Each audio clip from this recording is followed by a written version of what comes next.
Well, cheers. Cheers, buddy. I already cracked it. I haven't get anything up yet. Sweet. Let's do Hey, this. Rob, good to see you again. Carbo loading. Cheers. All right, so we will start by announcing the draw prize winners from last week. We had over 250 guesses for the numbers. It was guessed between 1 and 50. And my number was 17, and Rob's number was 33. And the first person that guessed 17 on my end was someone, it says VIEUXSAGE. It looks like View Sage. The thumbnail is a dude. He guessed 17. And Rob, what did he win? He won a Endurance Tap prize pack. Endurance Tap. Maple syrup for sports. That is their official tagline. But hey, you get ginger and sea salt as well. So it's pretty well rounded. It's not just... Good. I'll be crushing a bunch of those tomorrow. Yeah. And then the winner on your end for your number with number 33 guest was someone named Denny Murray, who has a big old beard. Looks like it's got a healthy amount of gray down the middle. Good man. He's rocking the beard and aging with grace. Yeah. So Denny, I don't have it on me. You're getting a Mile to Marathon Lululemon Fast and Free t-shirt. The Fast and Free is Lululemon's pinnacle run top. So DM or get in there, let us know your address and your size, and we'll get those off to you. Sweet. All right. I wore the toque in solidarity for Rob, who's lining up to run his 100K tomorrow, and he went and did himself all up like Brad Pitt there with the hairdo and everything else. So we're not on quite the same page, but Rob's going first thing tomorrow. And this will be posted shortly before I think you go. You have until noon Pacific to guess Rob's 100K time on either of our Instagram channels. And Rob will be doing updates as you go tomorrow. So what are you planning to do while you're out there? And also, where are you running and what's the course that you've set? Yes. So it took me a long time to think of the course, but in terms of logistics, familiarity, access to facilities, I'm just going to do my home course, which is a route I've done probably thousands of times at this point, where I'm going to start. Is it to the bathroom and back in your apartment? It is. That's amazing. Total lockdown 100K. Back, yeah, not even backyard, front lobby. So it's what I'm just going to start at Jericho Beach Park, and I'm going to get on the beach path, and I'm going to run to the end of Spanish Banks, and then I'm going to turn around. And I'm going to take a little bit of a different route back. It'll hit a little bit more road and a little bit just to change things up a little bit. But it's very fat, 7.4 kilometers round trip. So I'll start with a 3.8 kilometer add-on, and then I'll get into that loop 13 times up and down. I've my lovely wife Genevieve is going to be my crew. It is her first time crewing, which is awesome.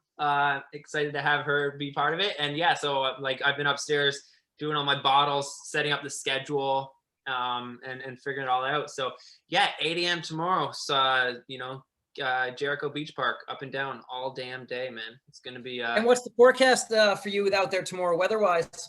Dry and like 6 degrees. It's ideal. I'm so stoked. And this was just by luck. Like originally I planned to do it tomorrow, because Jen's back to work. Originally I planned it on the 29th because Jen's back to work on the 29th. I was like, I don't want to take your day off for you standing in a field watching me run. She's like, you're an idiot. Testing our marriage. Yourself. Yeah. So I appreciate that from her. So I'm going to go on the 28th and knock it out. So this time tomorrow I'm going to be done. And that's going to be. You hope. Well, somebody left a note on your Instagram and they like had the time as like 15 hours. And I was like, as soon as this thing goes into double digits, I'm done. If I'm not done by then. Rob was like, I hope they think I'm running 100 miles, not 100 kilometers. Yeah. Some of these guesses have been, some of them have been like, yeah, that's awesome. Other ones are like, what are these people thinking? But that's why we have the guessing game, because and hey, who knows? We're talking best case scenario. They might be more in tune than we are. Well, that was the thing. It's like I shouldn't be like, hey, I'm gonna run this fast. I don't know what the hell I'm doing. I'm going out there and hoping for the best, right? It might take me 9 hours, and if it takes me 9 hours, then it is what it is. So I'm excited to get out there and do it and just experience something new in running and just to get my feet wet in this type of event. Fantastic. And then was there snow on your route last week? Did you guys get snow in the city? We didn't get any snow down here. Okay. There will be puddles, but I mean, I know how to navigate them. So you'll have to run in a Gore-Tex shoe. Absolutely not. You just sweat from the inside out. I'm still keeping some sort of road running. I mean, it's not road, essentially a road. I do not use Gore-Tex shoes either. Yeah, exactly. Gore-Tex, once the water's in, it just stays there. Yeah, and they're just soggy. Maybe I'll bring my yak tracks just in case things go off the rails. But so how many times are you going to see wife, see crew? I'll see her 13 times. Yeah. Sometimes I'll be getting bottles. Other times I'm just looking for encouragement. So got it all planned out. And I'm going to have some friends stop by periodically to run a lap or two and that's awesome. Provide support. I'm a little like, here's what I'm like, I'm worried about like my phone losing. Like, that's why I planned a route that I knew would be 100K just in case like my GPS wonks out at some point, which I'm a little concerned about. I hope my watch has enough battery to get through the whole time. Are you going to run your phone on GPS like Strava as well as using your watch? Is that what you're saying? I was thinking about having that backup through actually the Run Go app. The Run Go app is going to do some live tracking on that actually. So I'll post that. There'll be a live tracker on that. But I'm also going to like listen to the music through the phone and do Instagram through the phone. So I don't know. I hope I don't run out of battery. I can bring like. So I have my watch. You'll have to wear a waist belt and then put an external battery pack in the waist belt just to be sure. I mean, you're talking ultra distance now, so you're going to need to start loading bags and belts and bottles and weight onto your body. I know you weigh like $125, but you might have to start at 135 with all your gear now. Hey man, I did invest in a Solomon pack. Yeah, and when I did the Baden Powell this summer with a few of my friends, and it was fine. It is what it is. But also that's why I'm doing it on such a tight loop with Genevieve because I don't want to have to carry too much stuff. So I'm learning. Thread heart. I'm learning as I go, Gary. I'm learning as I go, and so I got speed in my heart. But also, let's take a brief little aside here, and congratulate you on your new 5K PB, which you ran in the middle of a workout today. Which goes, you're continuing to trend upwards with your fitness, man. It's doing well. Thanks, man. Yeah, I'm happy. I'm really happy with how things have been going. It's certainly been harder to run fast than expected. It's been a real awakening, but I'm loving it. I love training with a purpose and working hard with a purpose. And it's been nice to feel like I'm getting rewarded for those efforts. Good. So today was a 20-minute threshold workout. And when I set into it, I decided I was going to do a 5K PR through that workout before lining up because I felt that I could. And then I did 5K, came in at a 5-second PR, and then I accelerated for the last kilometer after that. So really pleased with how everything felt today and didn't feel completely smashed. My 20-minute cool down run was actually a run. It wasn't a hobble like it's been after a lot of the workouts.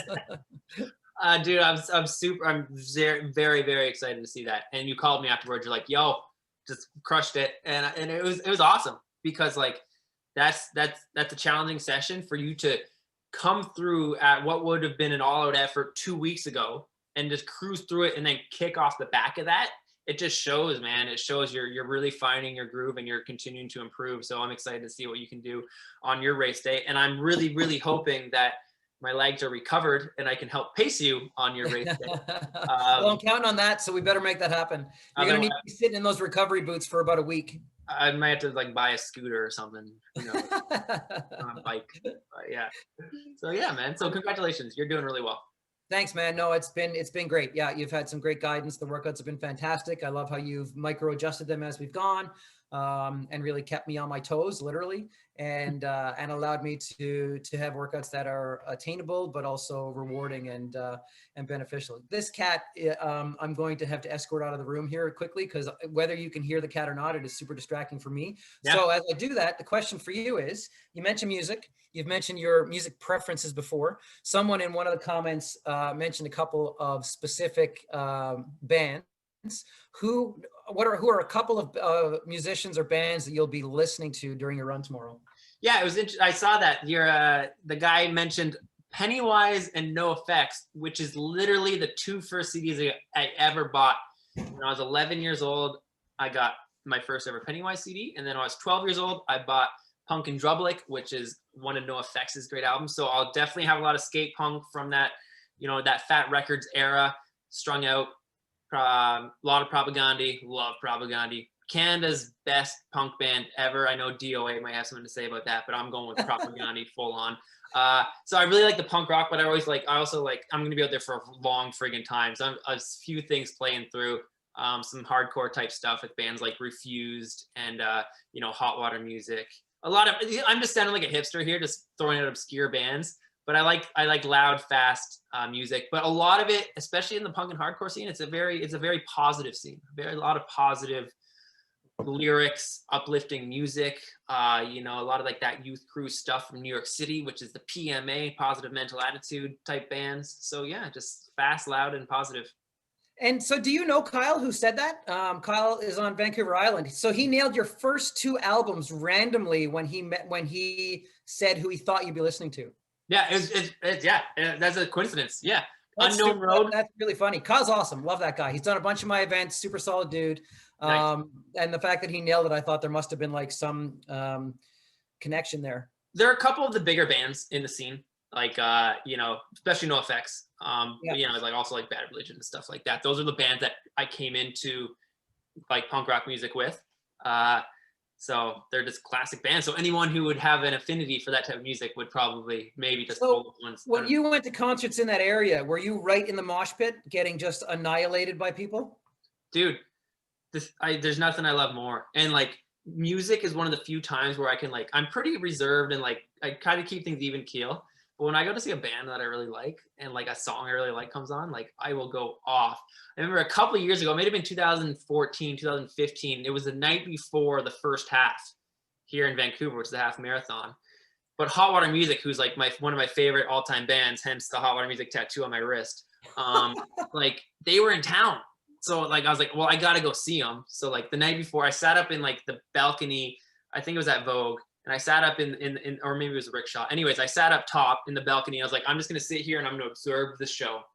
And then they started playing and then they played a song. I was like, okay, I'm going to go down and get a little bit into it, get a little bit closer. And by the end, I was just going crazy in the pit, but then I won the next day. So it was okay. It was tough. It worked out well. So people at home would have no idea of your actual physical stature. So how much do you actually weigh and how tall are you? Because when you look at this screenshot, you look like you're 115 pounds and like 5'9". Well, I'm 6'3".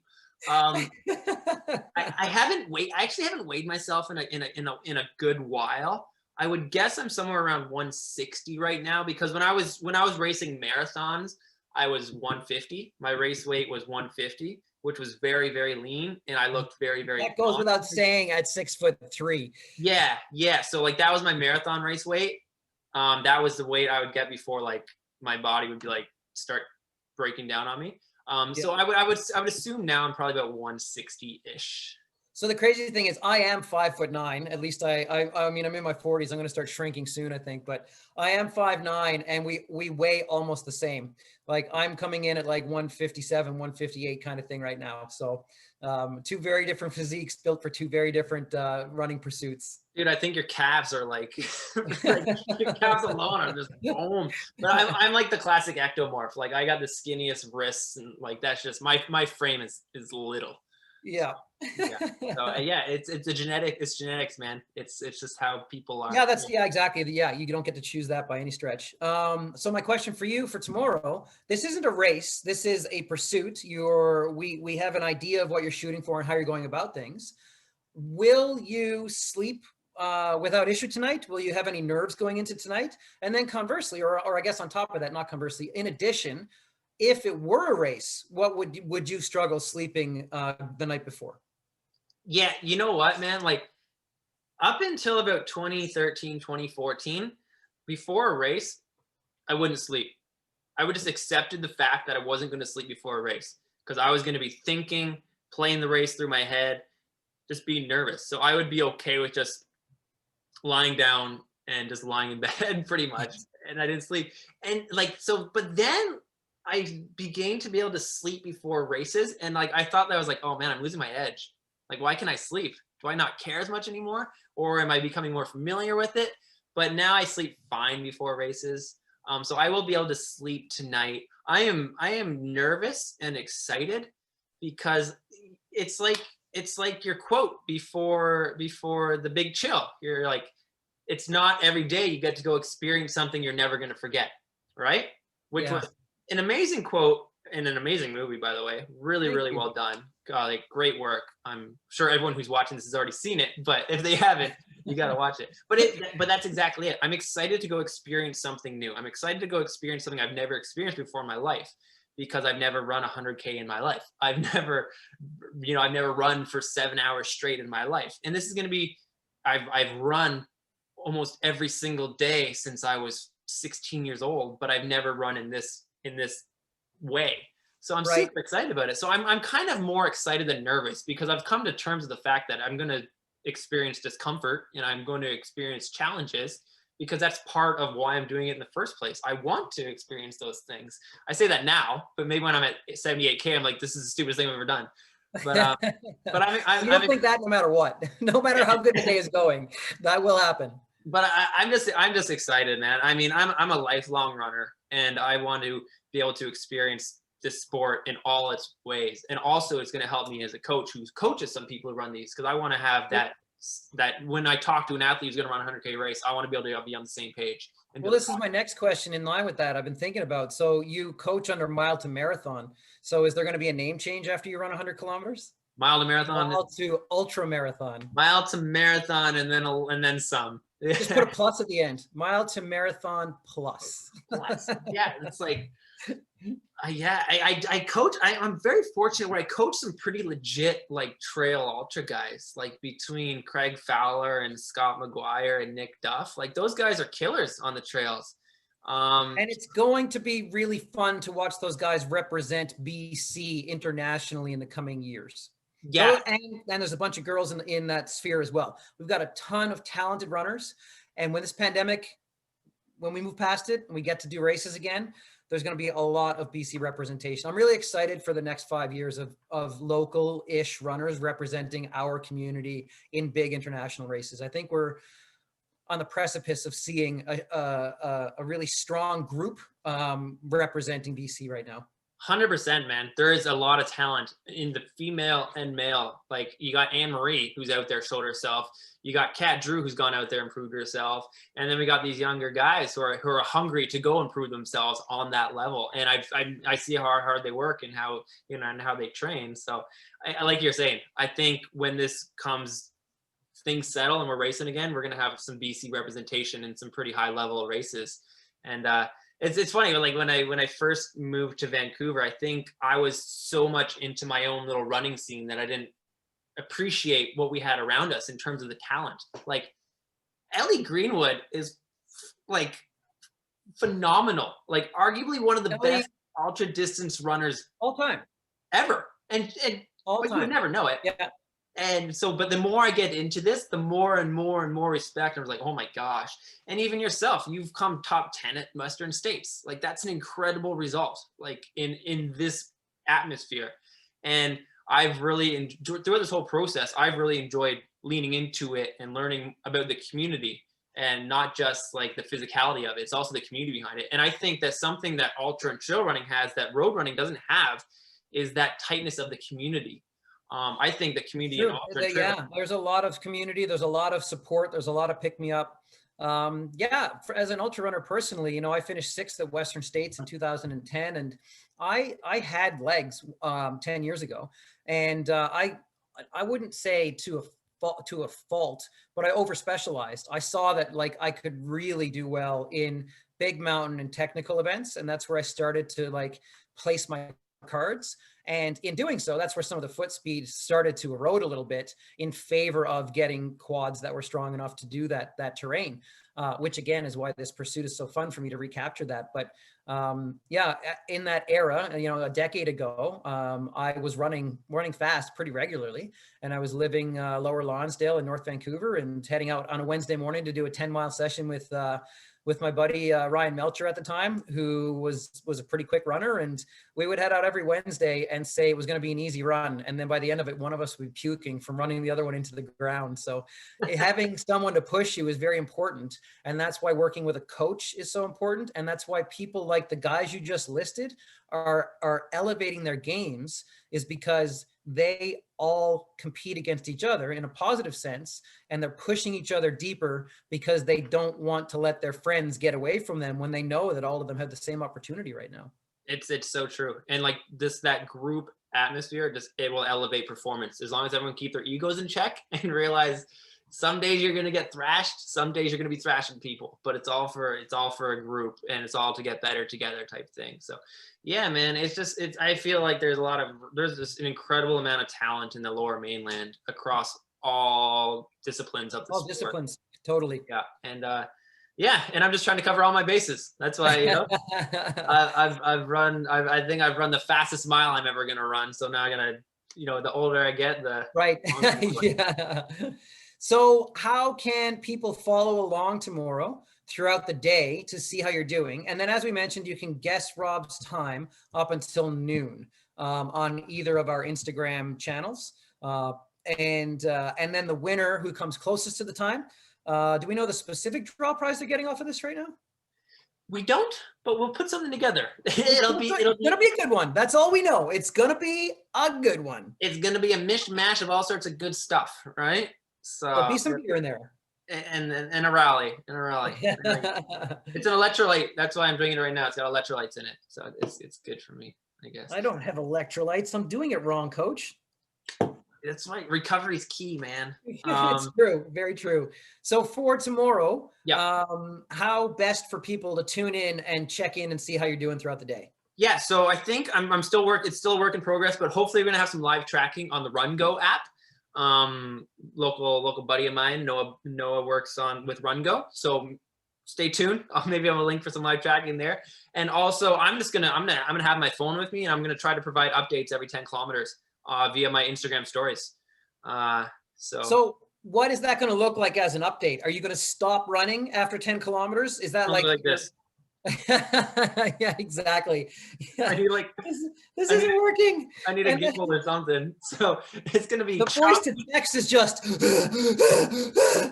And then after 60K, it's going to be like, or I'm going to run out of battery. Why?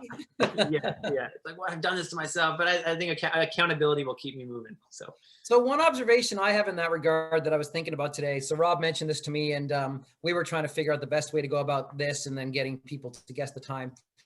My assessment through your career is that every race you've ever lined up for, has been a very internal mental dialogue from start to finish. And that is, you know, this sucks, this is suffering, don't quit, this will end soon. But like your only thing your mind can do in every race you've ever done is just focus on the effort. And then this is the antithesis of that, where you're not going to be running for 7-8 hours, if not longer. And you're going to have time to get bored like you've never had before. You will have time to think about things which you've never had before. So I was talking about internal and external thoughts and motivations for you during this run. And that's where I think music is a critical part of it, to distract you from that. But then also when people approach new distances like this with triple digits on up, you want to break it down into digestible chunks. And what you've got laid out, 13 breaks, 13 intersecting points with your wife, and doing updates. It's allowing you to take this massive distance, 62.2 miles, 100 kilometers, and then break it down into digestible chunks. And you're taking a lot of what can be overwhelming internal dialogue, and you're externalizing a lot of that by having a conversation online, by listening to music. And I think eventually you, if you haven't already started to experience this, certainly it's a very different mindset for what you've done and what you're doing. And there's a different skill set that has to be developed mentally, right? That mental focus. Mm-hmm. And that happens over time. And because I've specialized in the longer distance stuff, my mental strength has been in finding a meditative state in the longer distances and being able to lose myself entirely or being able to think about things I want to think about, or music or audiobooks or whatnot. And then what I've been struggling with in this training is the opposite of like, I don't have time to lose myself in a run. I've only got time to hate my life in these workouts and think I want this to end as quickly as possible. So I think your strategy inadvertently, without even realizing, has worked out really well to allow you to externalize as much of that as possible tomorrow. Thank you. Yeah. And that's what I love about this, right? It's from the very get-go when I committed to doing 100, I've always been like, what's going to happen to my brain? I've never run that long before. It's going to be boring. And usually when I get bored on a run, I pick up the pace. So I give myself something to think about. So I'm like, I'm so bored. I'm going to run fast so my legs hurt. So I can worry about my legs hurting and think about that. Right.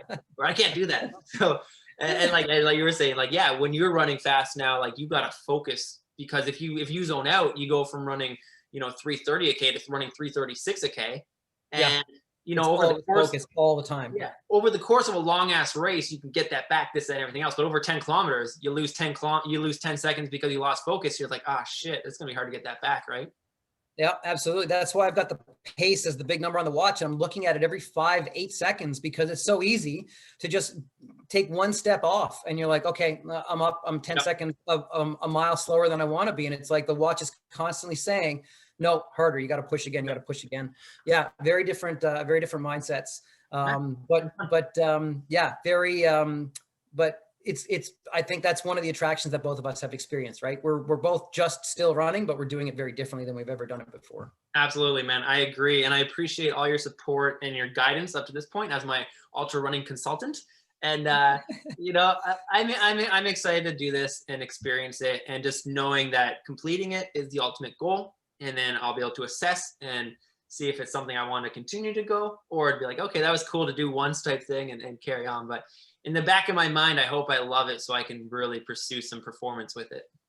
You're probably going to finish and you're going to say never again. And then within 24 hours, you'll be online looking at the course profile for comrades. That's my kind of guesstimate right there of how this is going to go for you. Oh, dude, I already know what the course profile for comrades is. That's the bucket list. Absolutely. Awesome, man. All right. Well, I think we should wrap it up there for this episode. We'll post this tomorrow. And then, like we said, Rob's going tomorrow. So tune in and check it out. And all the best to you. I hope it goes as smoothly as can possibly go for your first 100-kilometer run, ultra distance marathon coming up. Cheers, man. Cheers, buddy. Congrats on the 5K. Thanks, dude.